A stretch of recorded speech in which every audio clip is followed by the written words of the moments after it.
кончить. Настреляй.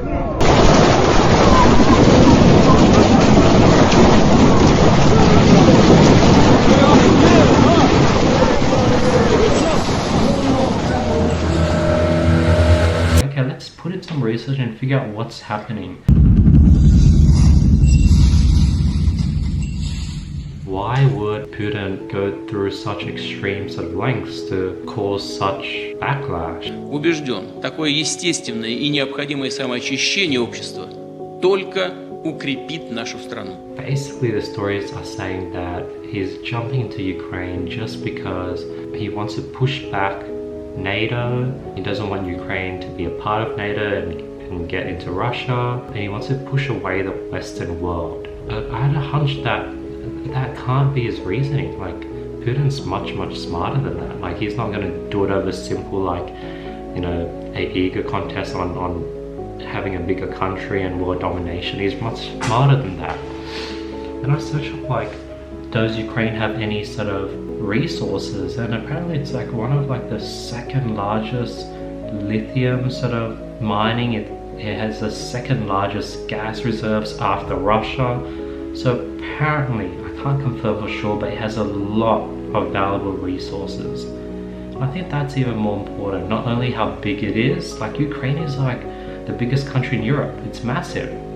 Not only the size of it, but it has a lot of resources that Russia would thrive. Because right now they have a monopoly on natural gases. Like right now, gases prices are just going through the roof because everything comes from Russia, all our energy. And Elon Musk is recommending Europe and America to turn on their nuclear plants again, because right now everyone's relying on Russia, and if Russia takes over Ukraine, like Russia's going to have a monopoly of energy, which is going to be very bad, and then they'll be very powerful.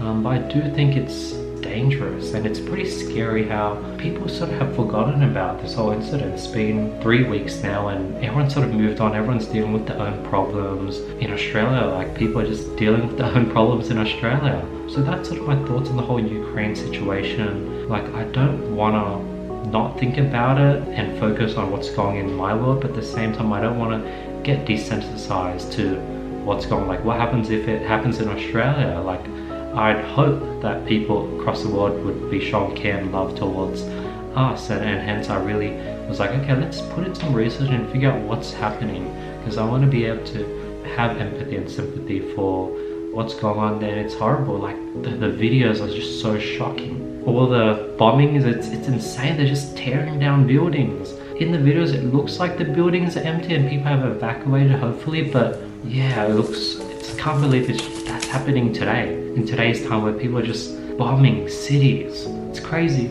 So yeah, that's sort of my thoughts on the whole Ukraine situation and Russia, and I really wanted to see what's Putin's perspective, and I think there's a lot more to the picture. Like, no one's gonna surround the borders with all these soldiers and have them all attack at the same time. Like, there must be something valuable in Ukraine for Russia to want to take over it.